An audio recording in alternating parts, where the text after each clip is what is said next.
todo el deseo de seguir en esta conversación con el gran Paco Cruz y con Toño Ruiz, desde luego, pero bueno, pues ahorita Antonio Toño Ruiz, que está en este espacio habitualmente, pues está en camino, ya lo vio usted ahí en el tren, y bueno, pues vámonos con información, vámonos con análisis, porque aquí nosotros no vemos solamente las noticias o damos las notas por encimita, no, hay que darle al análisis, fuerte y rotundo. Y fíjese que yo quiero tocar un tema muy, que me parece de la mayor relevancia, pero antes de eso, que va a ser el de Yasmín Esquivel, yo quiero hacer un poquito de énfasis en un tema que me parece muy, muy, muy relevante.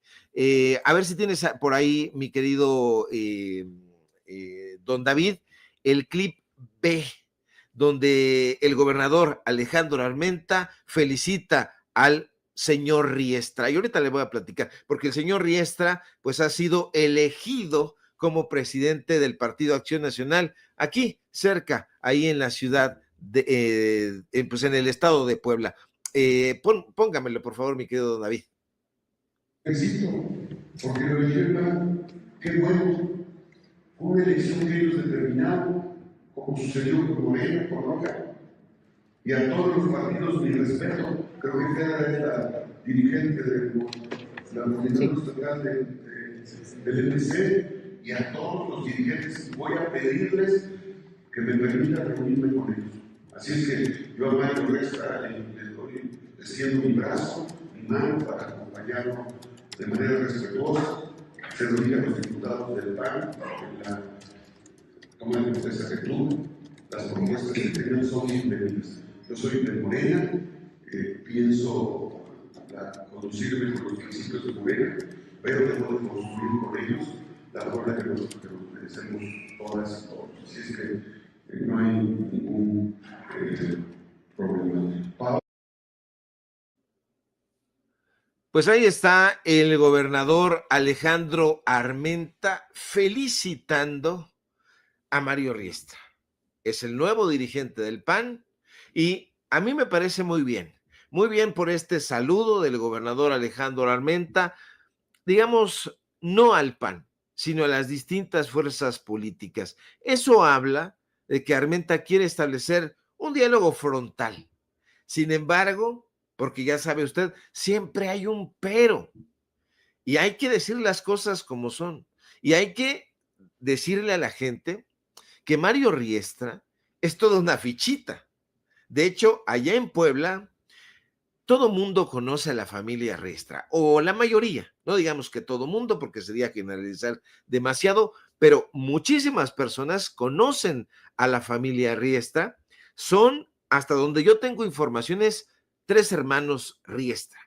Mario Riestra, Susana Riestra y uno que anda desaparecido en este momento, Rodrigo Riestra, por un tema justamente de corrupción, de desarrollo rural.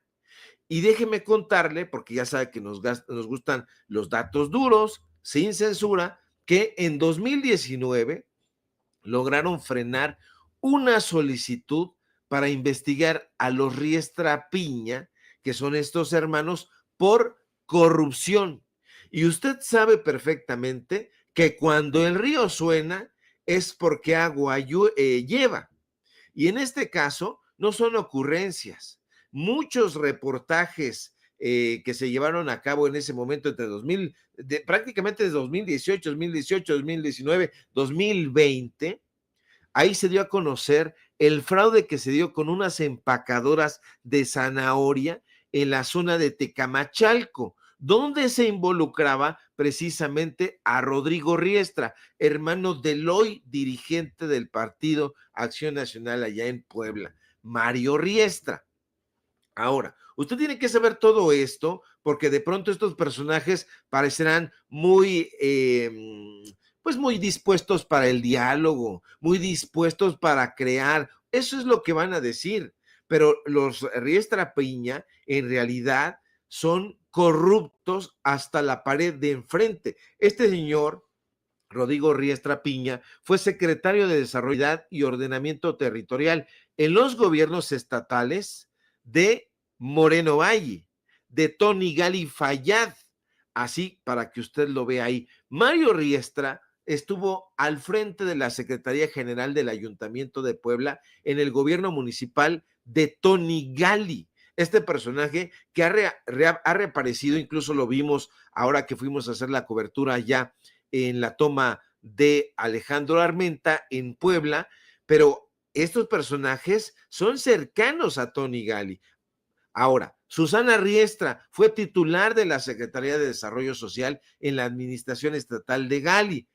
Yo le preguntaba a una fuente allá en Puebla si estas personas podrían ser lo equivalente a los yunes en Veracruz. Y dijo, no, sí son conocidos, son tranzas, son corruptos, pero no tienen la estatura ni los conectes que tienen los yunes. Yo no sé si para bien o para mal, pero son personajes que usted debería de tomar en cuenta. ¿Por qué? Porque la gente en Puebla nos está enviando diferentes fichas, diferentes hilitos para que nosotros vayamos jalando y nos damos cuenta de que este tipo de personajes en nada ayudan, pero para nada a este supuesto crecimiento que se pretende en Puebla. En Puebla está llegando la transformación, el segundo piso de la transformación, para decirlo con todas sus letras, pero personajes que están allá en Puebla enquistados desde hace muchísimo tiempo, que sean saludados como personajes importantes, a mí me parece que no, que ese no es el rumbo, pero era algo que yo le quería comentar para que usted lo tuviera en cuenta. Mucha gente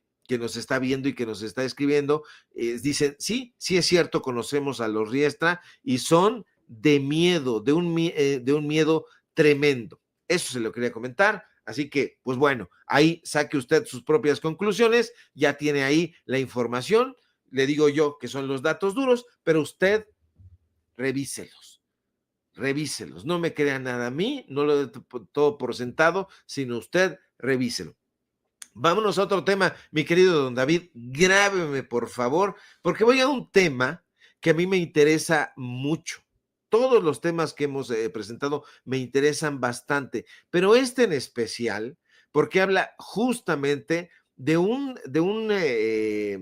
serie de lugares en donde nosotros hemos puesto especial énfasis, que ha sido justamente en la burocracia dorada de la Suprema Corte de Justicia de la Nación, pero también en la burocracia dorada de la Universidad Nacional Autónoma de México. Y usted me dirá, ¿de qué se trata este asunto, Sevilla? Bueno, pues la burocracia dorada, que desde hace años, pero años, tiene secuestrada a la UNAM, ha perdido una batalla que habían llevado sin razón, y todo está de la mano. Fíjese, le cuento los detalles. Para infortunio de la alta burocracia de la UNAM, se ha impuesto el derecho y la razón. Y es que ayer el quinto Tribunal Colegiado Federal en materia administrativa instruyó a la Universidad Nacional Autónoma de México, dice así este fallo, la instruyó a dejar sin efecto cualquier acto o procedimiento que vulnere los derechos de la hoy ministra de la Suprema Corte de Justicia, Yasmín Esquivel. Usted conoce perfectamente a Yasmín Esquivel porque se le ha entrevistado justamente en este espacio. Nuestro colega y titular de este espacio informativo, Vicente Serrano, la ha entrevistado incluso en 2 ocasiones. Bueno, pues ahora la razón cae por su propio peso y cae del lado de Yasmín Esquivel.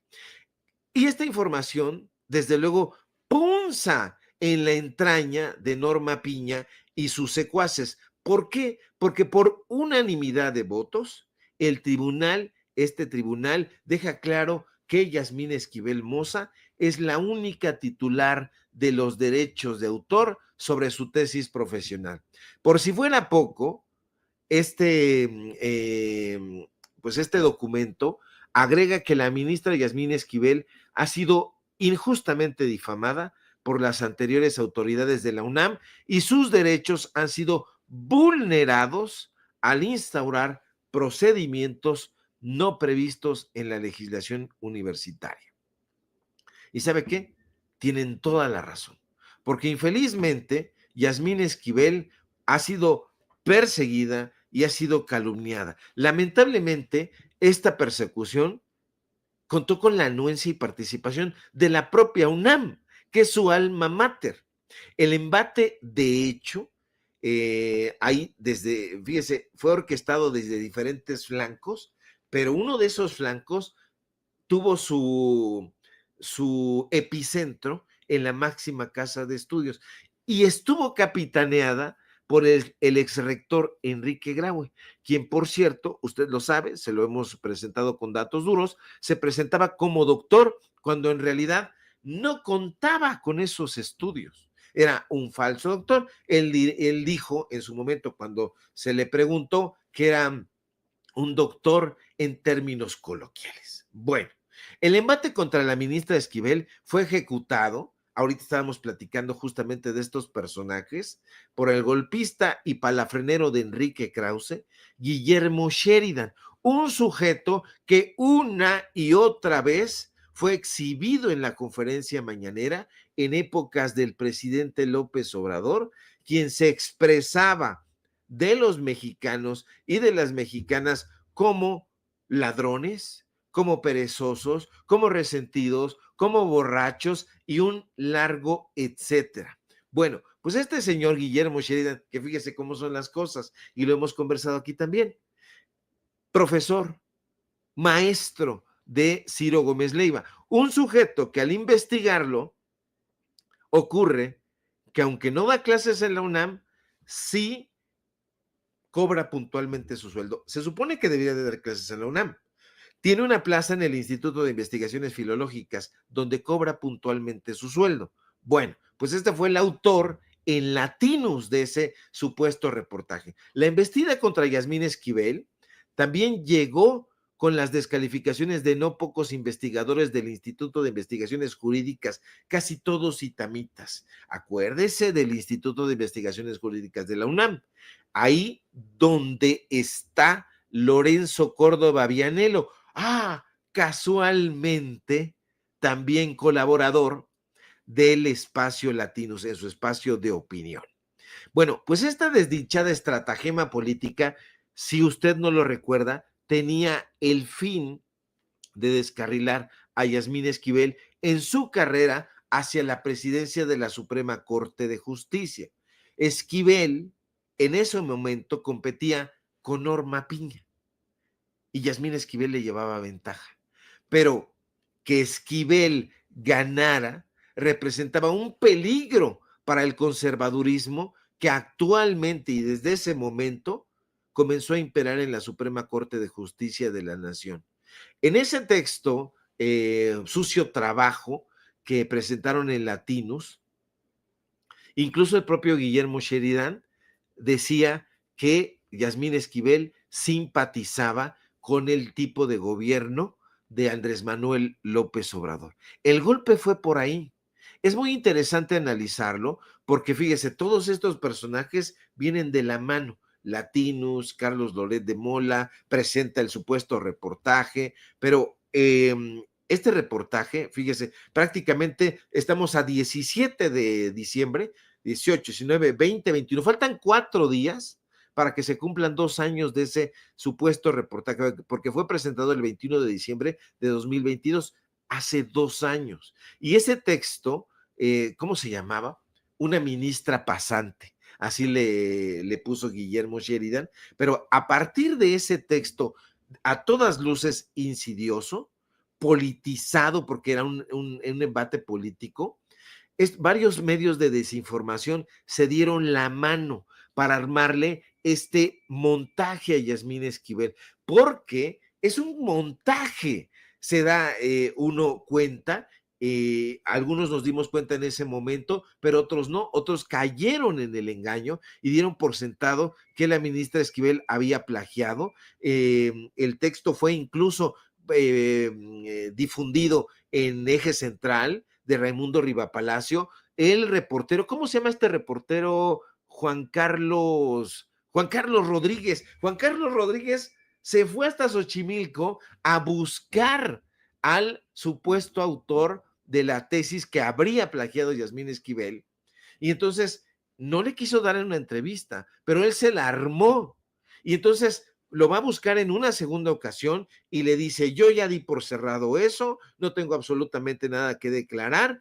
Y bueno, estos personajes la arman en grande. Esto es muy importante analizarlo en este momento, porque lo más curioso y deleznable del asunto es que a través de un comunicado que la UNAM da a conocer ayer, a mí me parece escandalosísimo, porque la UNAM reconoce ayer que ha perseguido a la ministra Esquivel.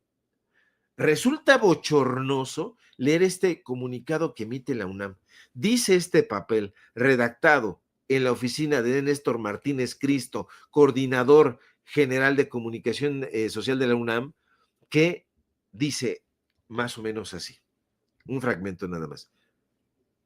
La UNAM dio seguimiento puntual y agotó todos los medios legales a su alcance en contra de los recursos promovidos por la exalumna. Declara así la institución, con una displicencia, público memorioso, que a mí francamente me pasma, porque es una locura que una universidad esté reconociendo este tipo de embates. La UNAM dio seguimiento puntual y agotó todos los medios legales a su alcance en contra de los recursos promovidos por la exalumna. Declara este comunicado con una displicencia que a mí francamente me pasma. Quizá esta gente, si se arrepiente de su maldad y de su sevicia, pues no da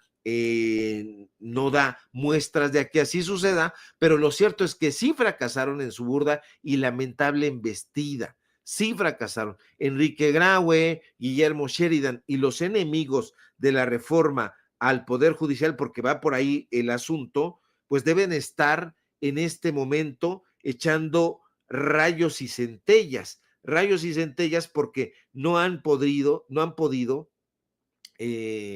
pues salirse con la suya. Ahora sí que pues yo veo que ha perdido, y a mí me parece muy bien, la burocracia dorada en la UNAM. No pierde la UNAM, pierde la burocracia dorada de la UNAM.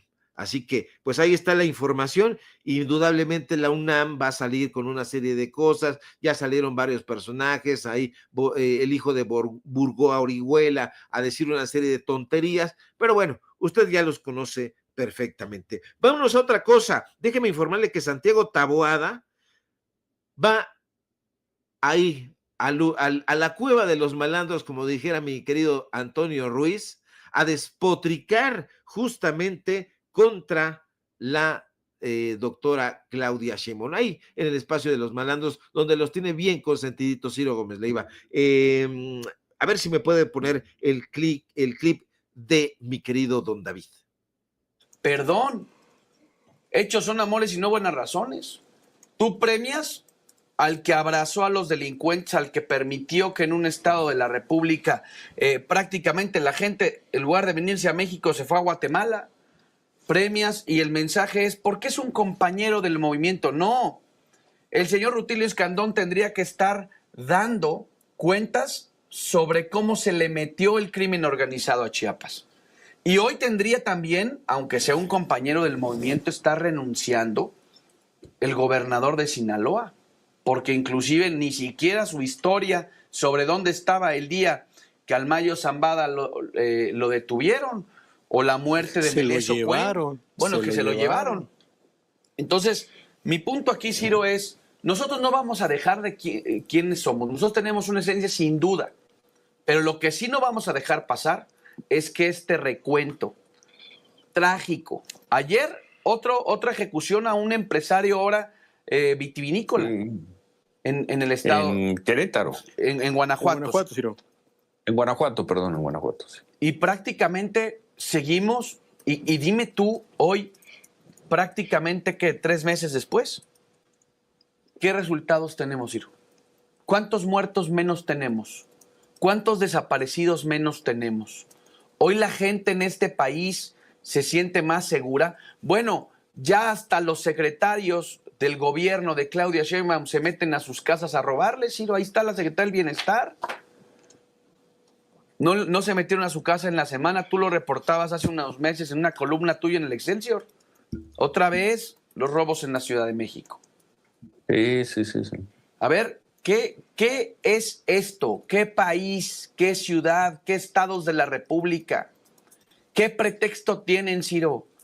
¿No le acaban de aprobar una reforma para hacerles prácticamente facultades plenipotenciarias en materia de seguridad?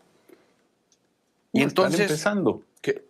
¿Empezando, Ciro? Están empezando. Está empezando son este un gobierno movimiento también. que llevan 6. Bueno, pues ahí está la información. Y mire, Ciro lo traiciona el inconsciente, el subconsciente, como usted lo quiera llamar, porque hay polémica. Ese es otro rollo, el inconsciente, el subconsciente. Pero lo traiciona. ¿Por qué? Porque usted lo escuchó bien, dijo, en Querétaro, y Santiago Taboada, le dice, no, en Guanajuato. Y yo aquí voy a hacer un pequeño análisis. ¿Por qué están ocurriendo estas tragedias, lamentabilísimas desde luego, en los estados donde gobierna el Partido Acción Nacional? Yo me pregunto si será o no casualidad, terrible casualidad, que lo sucedido en la plaza de Juriquilla, en Querétaro, donde asesinan a este empresario, es casualidad. Yo me pregunto si lo ocurrido en el bar Los Cantaritos, allá en Puebla, en el municipio de Puebla, será casualidad. Ahora están ocurriendo, y desde hace muchísimo tiempo, tragedias que tienen que ver con pérdida de vidas humanas en Guanajuato. Y entonces Santiago Taboada lo tiene perfectamente bien registrado. Y se lo va y se lo dice a Ciro Gómez Leiva. Y Ciro Gómez Leiva, pues lo traiciona el inconsciente. Dice, Querétaro, no, esta vez fue en Guanajuato, porque cuando no ocurre en Guanajuato, ocurre en Querétaro. ¿Qué es lo que está sucediendo realmente ahí? Hay muchísimas voces que están sugiriendo que podría estarse calentando la plaza. En esos términos lo dicen. Yo le dejo eso ahí a usted para que lo analice, pero a mí me parece altamente sospechoso que este personaje, digo, en primer lugar, ¿con qué autoridad moral se presenta ahí el líder del cártel inmobiliario? Uno de los líderes, porque ya sabe que ahí se pasaban la batuta Jorge Romero, el actual presidente del Partido Acción Nacional, y Santiago Taboada. A mí me parece bastante sospechoso, pero saque usted sus propias conclusiones. Claro que si se lo preguntáramos a Anabel Hernández, pues ella diría otra cosa, porque Anabel Hernández está convertida ahora en flamante analista política, politóloga, filósofa y lo que se acumule en la semana. Así que, mi querido don David, le voy a pedir por favor aquí el clip de, primero que me grabe y enseguida el clip de Anabel, que es el clip C, por favor. Póngamelo, mi querido David, para que usted escuche nada más de qué tamaño es la sabiduría, lo digo irónicamente, de Anabel Hernández. Miembros del Poder Judicial, no dudo ni un instante que debe haber muchos ciudadanos de buena fe que quieran esta posición, pero pues también habrá otros vivaces, ¿no? O impulsados por el poder político, o impulsados por los intereses empresariales, o impulsados por el crimen organizado, que quieran llegar a sentarse ahí en estas posiciones y bueno, que vayan pensando en estos riesgos que existen, incluyendo perder la vida, ¿no? Estamos hablando realmente de una situación muy delicada. Yo pude estar en la Suprema Corte la semana pasada y hablé con uno de los ministros que hablaba realmente del colapso que será para el sistema de justicia mexicano esta elección de jueces y además este tipo de jueces, magistrados y ministros elegidos de esta manera ya impartiendo justicia. El pronóstico que escuché de un ministro, de diferentes funcionarios del Poder Judicial, es que realmente esto será una catástrofe que tendrá graves daños para la justicia. Los principales afectados, por supuesto, serán las víctimas, ya sea de casos civiles, ya sea de casos penales, serán las víctimas las principales, dijéramos, damnificados, afectados por esta resolución que se ha dado. Y bueno, más allá de lo que he señalado, estamos viendo que si el gobierno de Claudia Sheinbaum ha mandado, ya nos había dicho que iba a mandar un nuevo plan de seguridad para Guerrero, ya la señora Evelyn Salgado también se había comprometido, ya supuestamente había más miembros de la Guardia Nacional, del Ejército. No ha funcionado como no ha funcionado en Sinaloa. Yo creo que es hora de decir, todavía es pronto, estamos hablando de casi 4 meses de gobierno. ¡Ey, señora Sheinbaum! Despierta y entienda que la estrategia que está siguiendo, pues evidentemente no está funcionando, y no solo parecía no está funcionando, sino en algunos casos parecía estar empeorando las circunstancias. Bueno, pues así están las cosas. Anabel, bueno, nos estás contando un off the record. Mire, Anabel Hernández habló de todo y de nada. A lo mejor yo soy un pasguato, público memorioso, seguramente yo soy un pasguato, pero esa señora habló largo y tendido, vaya usted a saber de qué cosa, pero yo no le entendí nada. Hizo una revisión tremenda en las rodillas, evidentemente sin datos duros, sin información precisa. Ya sabe que ella practica el periodismo de ficción, este periodismo literario. A mí me parece muy peligroso que esta mujer tenga esos micrófonos, bueno, ya ahí con el tan vapuleado micrófono de Aristegui Noticias, y bueno, Carmen, ni se diga, qué pena con Carmen, que en algún momento se presentó como una auténtica periodista y que a la vuelta de la esquina nos dimos cuenta de que no lo era, ni tantito, y bueno, pues habló desde un desconocimiento tremendo, y lo único que lanzó fue una diatriba enorme, inagotable, esta soflama que es incandescente y que no termina jamás, pero pues ahí tiene muy buena cabida con Carmen Aristegui y le publican sus libros que se venden como pan caliente. Yo creo que ella los debería de someter a algún premio literario y sin duda ganarían, porque es literatura policíaca. Yo lo veo de esa manera, personajes que toma de la realidad para meterlos en una amalgama absolutamente ficticia, y bueno, pues no va a haber el narcotraficante que salga y le diga, es que no fueron así las cosas, es que, ojo, Anabel, fueron de esta manera, así y asá. Pues no, pero bueno, pues Anabel ha encontrado un buen modus vivendi de esa parte. Pero